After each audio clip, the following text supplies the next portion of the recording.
and going all over the world looking for a spiritual master, and then it seems like only a few days ago I was in India and staying in temples and traveling around studying the esoteric teaching. It seems like just a few minutes ago I came to Mexico.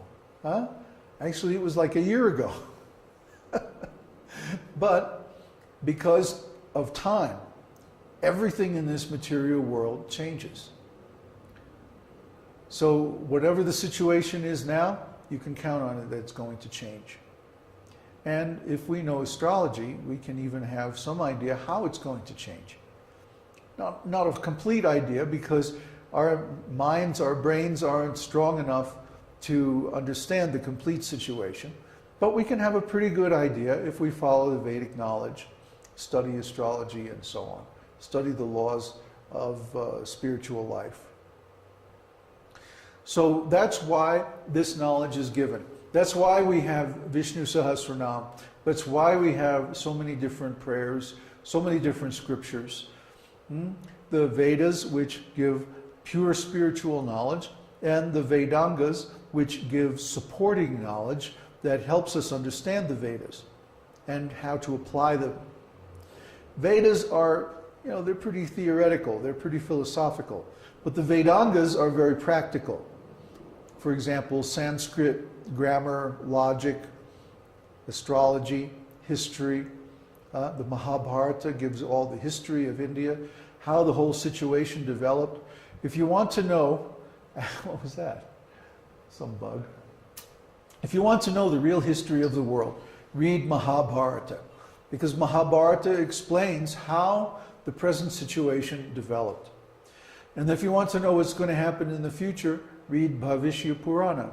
Bhavishya means what will be. Future tense. History of what will be. History of the future. So if you want to know what's going to happen, actually this material world is going to change. Everybody asks me, what's going to happen in 2012? Well, everything's going to change. That's the material world. We know that. That is a fact. That is a law. The material world is always changing. That's material. Material means change, means temporary. So if we want to be cured from the effects of these constant changes, we have to take shelter of spiritual consciousness. And spiritual consciousness comes through the holy name. It's inescapable. The logic of the Vedas is absolute. No one can defeat this philosophy because it's completely self-contained and self-referential. So we have this Vedic philosophy, and once we become aware of it, once we understand it, it changes our consciousness because it's transcendental. Our original consciousness is transcendental, is spiritual. So once we get our original consciousness back, it's like, oh, of course. Oh, yeah, that's the way it is. We see clearly. Who was saying the other day? Oh, Florian made a wonderful metaphor. He said, it's like the people walking around on the street got taken out of the real world and put into this dream world, and then the door is shut, so they can't get out.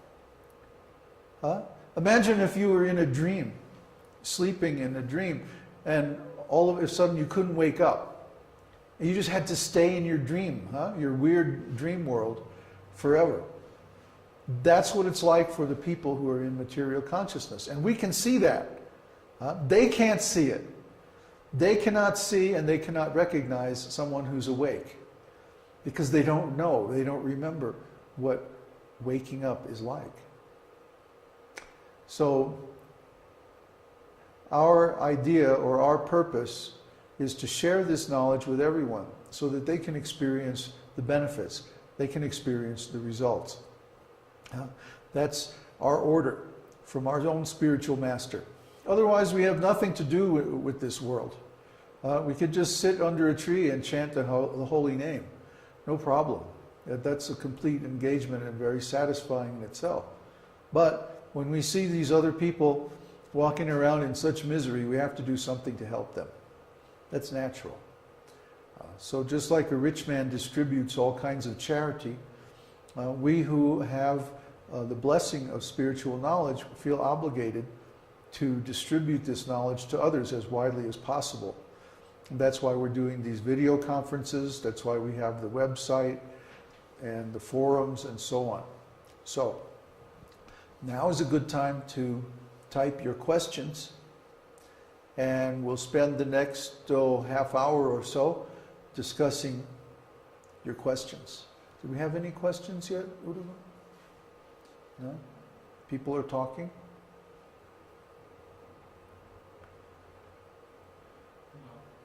No. Type your questions in the chat box, and then we'll address them. Please try to make it something related to today's verse, if possible.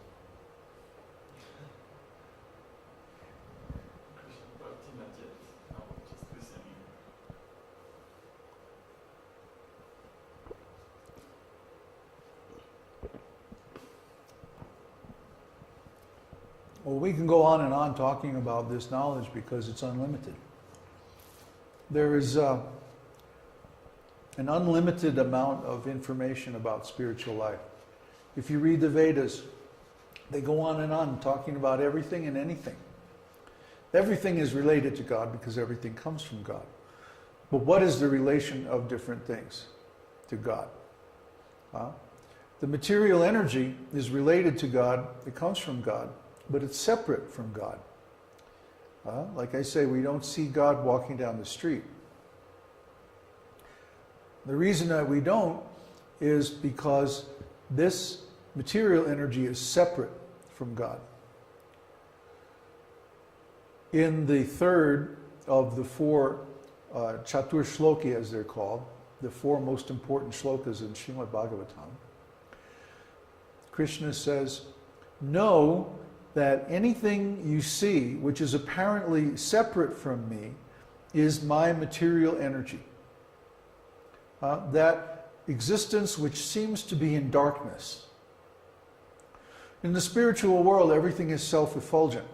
There's no need for the sun or the moon or electric lights or any kind of illumination, because everything is self-evident, self-effulgent. It glows with its own light of consciousness. So in the spiritual world, we don't need any illumination, but in this material world, because it's dark, because there's a covering, the covering of the material elements. Therefore, we need luminaries like the sun and the moon, or fire, or electricity. There's a question? A question from Neville. What is the status of living entities during the night of Brahma? What is the status after the life of Brahma? Okay, Neville's asking him, what is the status of the living entities during the night of Brahma? Well, in Brahma's night, this whole creation is dissolved. Brahma lives for his day is 72 manvantaras. Each manvantara is the reign of one Manu. And it's 1,000, each manvantara is 1,000 divya yugas. A divya yuga is a complete cycle of 4 yugas, or 4,320,000 years of Earth years. So every 4,320,000,000 years, Brahma goes to sleep. And then he sleeps for an equivalent period of time, that's his night. And then when he awakens, he recreates the material cosmos the way it was before. So what happens during Brahma's night is that all the planets are merged in the waters of devastation. There's a nice narration about this in the 9th canto. You just read that, didn't you, Uddhava? The 9th canto, where Markandeya, the sage Markandeya, he prays to Krishna, let me see the ocean of devastation at the end of the kalpas. And so the water comes and he's like treading water. He's swimming in this vast ocean, for many, many, many years. And then he sees Krishna. Krishna is like a little baby sitting on a banyan leaf, floating in the water, sucking his own toe. Huh? It's a very esoteric message there. Krishna is sucking his own toe, like a little baby. And that means that he is absorbed in relishing his own self. He's not engaged in creating the material world for the benefit of the living entities. He's just self-absorbed. He is enjoying his own energy. So when Krishna is like that, introverted, then this material world doesn't exist. But then